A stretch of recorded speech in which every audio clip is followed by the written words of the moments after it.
Хамтдаа үзэгчдээ баярлалаа. Цөлжилтэд хамгийн их өртсөн аймаг бол Дундгов аймаг. За нийт газар нутгийн 96% нь цөлжилтэд өртсөн байна.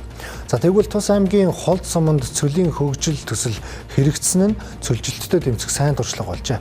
За цөлжилттэй тэмцэх тухай Нэгдсэн үндэсний байгууллагын конвенцийн талуудын 17 дугаар баг хурал 10 дахь өдрөө газар нутаг ба хүн сэдвээр үргэлжилж байна.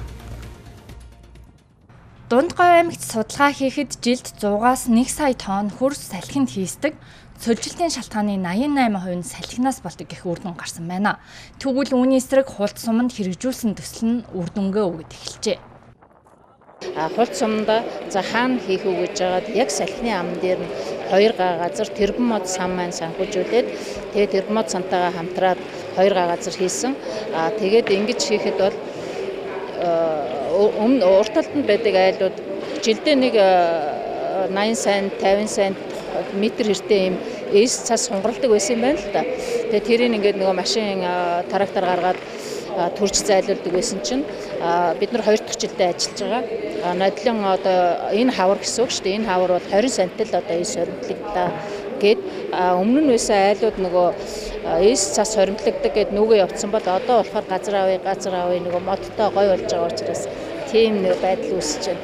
Тэгээд энэ бол бас одоо жишг болж байгаа. Тийм учраас бид нар бас сая юуны улсын засгийн хөрөнгөөр ойн газрын санхүүжилтээр яг Холд сумын дээр 70 га газарт сумын төвөө тойрсон одоо ийм салхины хамгаалтын зурвас байгуулж байна. Энэ зурвас дээр мэдээж одоо тарих мод ургамал нь бол яг нөгөө саяны одоо тэр мод сангийн хөрөнгөөр хийсэн одоо энд ургах боломжтой энэ модноос тариалаад одоо ингээд салхины хамгаалтын зурвас хийж байгаа гэсэн. Салхины хамгаалтын зурвасаа хийхдээ зөвхөн мод тариад орхилгүйгээр одоо ингээд 50 метрт мод 50 м өргөнтэй мод яваад дунд нь 30 м өргөнтэй хүнсний ногоо тижээлийн ургамал тариалаад дахиад 50 м-т нь одоо ингээд мод тариад ийм байдлаар одоо өргөн салхины хамгаалтын зурвас одоо байгуулах ажил Холд суманд явагдаж байна.